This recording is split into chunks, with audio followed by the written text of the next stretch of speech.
Hey guys, എല്ലാവർക്കും കിളിജൻസ് world പുതിയൊരു വീട്ടിലേക്ക് സ്വാഗതം. സോ ഗായ്സ്, ഇന്ന് നമുക്കൊരു നൈറ്റ് ഷോപ്പിംഗ് ആണ് കേട്ടോ. ആക്ച്വലി കുഞ്ഞിപ്പാൻ്റെ ബർത്ത്ഡേക്ക് തലേന്ന് പോലും നമ്മളുടെ ഷോപ്പിംഗ് നിന്നിട്ടില്ല. കാരണം നമുക്ക് ഡെക്കറേഷനുള്ള ഐറ്റംസ് ഒന്നും എടുത്തിട്ടുണ്ടായിരുന്നില്ല. കാരണം രാവിലെ തൊട്ടേ ഭയങ്കരമായിട്ട് എൻഗേജ്ഡ് ആയിരുന്നു, ഇറങ്ങാൻ പറ്റിയിട്ടുണ്ടായിരുന്നില്ല. അങ്ങനെ 7-7:30 മണിയായപ്പോഴത്തേക്ക് ഞങ്ങൾ പോവുകയാണ്. 8 മണിക്ക് അടയ്ക്കുന്ന കട തപ്പിയിട്ട് പെട്ടെന്ന് തന്നെ ചങ്ങനാശ്ശേരി വന്നു. നമ്മൾ വന്നിട്ടുള്ള ഹോൾസെയിൽ കടയിലേക്കായിരുന്നു കേട്ടോ. കാരണം എല്ലാ കാര്യങ്ങളും ഇവിടെ കിട്ടും, കുറച്ചും കൂടി അഫോർഡബിൾ റേറ്റ് ആവും. അങ്ങനെ ഇത്രയും ഐറ്റംസ് വേണ്ടത് കൊണ്ടിട്ടാണ് കേട്ടോ.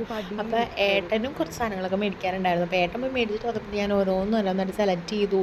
ചേട്ടനെ ഒത്തിരി ഹെൽപ്പ് ചെയ്തു കേട്ടോ. അവിടെ നിന്ന് ചേട്ടൻ കടയുടെ പേര് എനിക്കറിയില്ല. എന്തായാലും ചങ്ങനാശ്ശേരി ചന്തയ്ക്കകത്തോട്ട് കയറിയിട്ട് ഉള്ളിലോട്ട് പോകുന്നൊരു കടയാണ് കേട്ടോ. അപ്പോൾ എന്തായാലും അവിടെ നിന്ന് ഇറങ്ങി നേരെ അലങ്കാറിൽ വന്നു. എനിക്ക് കുറച്ച് കമ്മലും ലിപ്സ്റ്റിക്കും പൊട്ടും ഒക്കെ വേണമായിരുന്നു. അതൊക്കെ എടുത്തു. നല്ല ലിപ്സ്റ്റിക് ഷെയ്ഡായിരുന്നു കേട്ടോ. ഞാൻ ട്രൈ ചെയ്ത് നോക്കിയാണ്, നല്ല ഭംഗിയുണ്ടായിരുന്നു. അങ്ങനെ തിരിച്ച് വന്നപ്പോഴത്തേക്ക് വീട്ടിൽ കറിയൊന്നും ഉണ്ടായിരുന്നില്ല. കാരണം ഇന്ന് കുക്കിംഗ് കംപ്ലീറ്റ്ലി ഓഫ്ഡായിരുന്നു. ഞങ്ങൾക്ക് മാത്രമേ ഉണ്ടാക്കിയിട്ടുള്ളൂ. ചോറ് വെച്ചിട്ടുണ്ടെന്ന് എല്ലാവരും കറികളൊന്നും കുക്ക് ചെയ്തിട്ടുണ്ടായിരുന്നില്ല. അപ്പോൾ ചിക്കൻ ഫ്രൈ മേടിക്കാമെന്ന് വിചാരിച്ചു. അങ്ങനെ നിന്നപ്പോഴത്തേക്ക് ഞാൻ തൊട്ടപ്പുറം പാനിപ്പൂരി നിൽക്കുകയാണ്. എൻ്റെ മണം എന്നിങ്ങനെ മാടി വിളിച്ചപ്പോഴത്തേക്ക് ഏട്ടനോട് ചോദിച്ചു, ഏട്ടാ ഒരു പാനിപ്പൂരി മേടിക്കാം. ഓക്കെ, ഏട്ടൻ കഴിച്ച് യെസ് പറഞ്ഞാലേ നമുക്ക് ഇത് പിന്നെ കണ്ടിന്യൂ ചെയ്യാൻ പറ്റുള്ളൂ. ചേട്ടൻ്റെ കിളി പോയി. അപ്പോൾ ഞാനൊരെണ്ണം ടേസ്റ്റ് ചെയ്യാൻ പോയി നിന്നപ്പോഴത്തേക്ക് ആളവിടെ അങ്ങ് ഇരിപ്പിടം സ്ഥാപിച്ചു ഗൈസ്. എന്നിട്ട് നെക്സ്റ്റ് ഐറ്റം പറഞ്ഞു, എന്തൊരു ടേസ്റ്റാണെന്നറിയോ.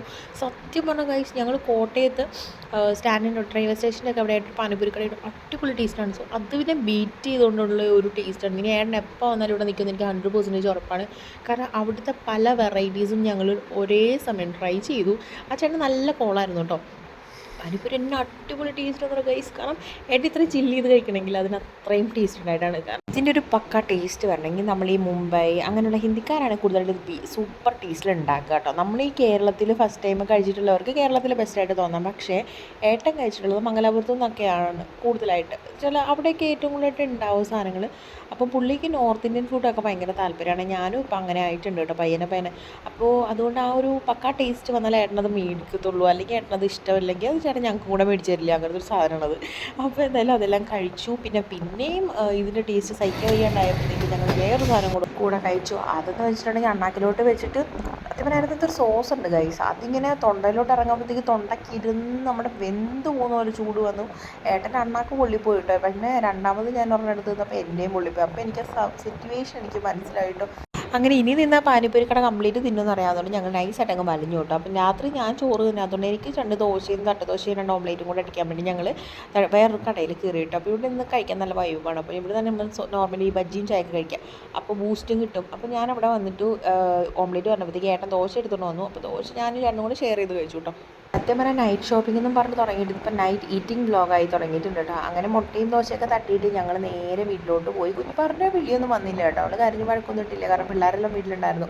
അങ്ങനെ ഞങ്ങൾ വന്നിട്ട് ബലൂണൊക്കെ വിയർപ്പിച്ച് നോക്കാം. അപ്പം തന്നെ വിയർപ്പിച്ച് കിട്ടണമായിരുന്നു.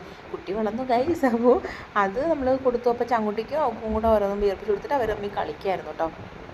വലിയ സന്തോഷമായിട്ടോ അവൾക്ക്. അവളിപ്പോൾ ഒത്തിരി കാര്യങ്ങളൊക്കെ ഇപ്പോൾ ചങ്കുട്ടി ചെയ്യുന്ന പോലെ തന്നെ അവൾ അതേപോലെ അനുകരിച്ച് ചെയ്യാനുള്ള ഭയങ്കര ഒരു ടെൻഡൻസി ഇപ്പോൾ ഉണ്ട് കേട്ടോ പിള്ളേർക്ക്. അത് കഴിഞ്ഞ് നമ്മുടെ അടുത്ത പരിപാടി നമ്മുടെ റൂമാണ്. ഇവിടെ പണിപ്പുരയിലായതുകൊണ്ടാണ് ഗൈസ് സത്യം പറഞ്ഞാൽ അർദ്ധരാത്രി ഞങ്ങൾ ഷോപ്പിങ്ങിന് ഇറങ്ങിയത്. അല്ലെങ്കിൽ ഞങ്ങൾ രാവിലെ ഞങ്ങളുടെ പണി തീർത്ത് എവിടെയെങ്കിലും ഒതുങ്ങിയിരുന്നേരായിരുന്നു. കാരണം റൂമിൽ നമ്മൾ കളർ ചേഞ്ച് ചെയ്തതാണ് കേട്ടോ. ഏട്ടൻ പോണതിന് ചെയ്യണമെന്നുണ്ടായിരുന്നു. എന്തായാലും ചങ്കുട്ടി കുത്തി വരച്ച് അവിടെ കിടക്കല്ലേ. അപ്പോൾ അതിപ്പോൾ തന്നെ ചെയ്തേക്കാമെന്ന് വിചാരിച്ചു. പിന്നെ ഇത്രയുള്ള ഇന്നത്തെ വീഡിയോ. ഇനിയിപ്പോൾ ബർത്ത്ഡേ ആണ് നാളെ. അപ്പോൾ ആ വീഡിയോ ആയിട്ട് പുറകെ ഞാൻ വരാം. അപ്പോൾ എല്ലാവർക്കും വീഡിയോ ഇഷ്ടപ്പെട്ടുണ്ടെങ്കിൽ ലൈക്ക് ചെയ്യുക, ഷെയർ ചെയ്യുക, കമൻറ്റ് ചെയ്യുക. അപ്പോൾ അടുത്ത വീഡിയോയുടെ വീണ്ടും കാണാൻ വന്നവരേക്കും. ബൈ.